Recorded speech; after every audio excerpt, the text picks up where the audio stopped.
आज स्पीच दिया अपना, तमाम सारी बातों को लेकर बीजेपी को गढ़ा, सबसे महत्वपूर्ण हिंदुओं पर जो उन्होंने टिप्पणी की, उस पर क्या कहेंगे? नहीं, सिर्फ हिंदुओं पे नहीं उन्होंने कहा, उन्होंने सारे धर्मों को कहा। उन्होंने इस्लाम पे बोला, हिंदू पे बोला, बौद्ध के ऊपर उन्होंने बोला, सिखों के लिए कहा, तो उन्होंने सभी पे उन्होंने बोला। ऐसा नहीं है, बट बीजेपी उसको ऐसे प्लांट कर रही है कि सिर्फ हिंदुओं पे हमला किया राहुल गांधी जी ने, या ऐसा कुछ नहीं कहा।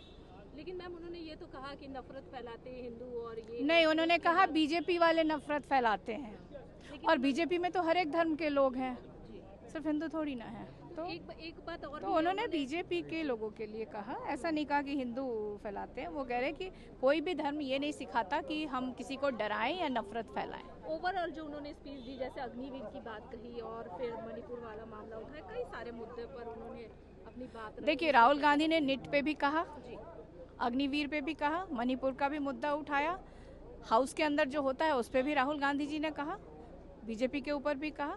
तो आप वहीं पे आप देखिए कि अनुराग ठाकुर ने बहुत सारी चीज़ों की चर्चा की। अनुराग ठाकुर ने बार बार इमरजेंसी के लिए राहुल गांधी जी को कहा जा रहा है कि माफ़ी मांगिए। मैं आपको बता देना चाहती हूँ कि फरवरी 1977 से लेकर के जनवरी 1978 तक इंदिरा गांधी ने सार्वजनिक तौर पे 3 बार माफ़ी मांग चुकी हैं इमरजेंसी को लेकर के देश की जनता से। तो अब राहुल गांधी जी से क्यों उम्मीद लगा के रखें कि इमरजेंसी पे कोई माफ़ी मांगे, और इमरजेंसी की चर्चा क्यों कर रहे हैं लोग आज? तकरीबन अब 50 साल होने जा रहा है, या अगले साल हो जाएगा इमरजेंसी को 50 साल। अब मणिपुर पे प्रधानमंत्री जी सब चीज़ों की बात करते हैं, लेकिन मणिपुर के बारे में कुछ भी नहीं कहते हैं। तो अभी की बात क्यों नहीं कहा जा रहा? ये अपने 10 वर्षों के कार्यकाल में जो घटनाएं घटी है उसकी चर्चा ये बीजेपी वाले या हमारे देश के प्रधानमंत्री जी क्यों नहीं करते हैं?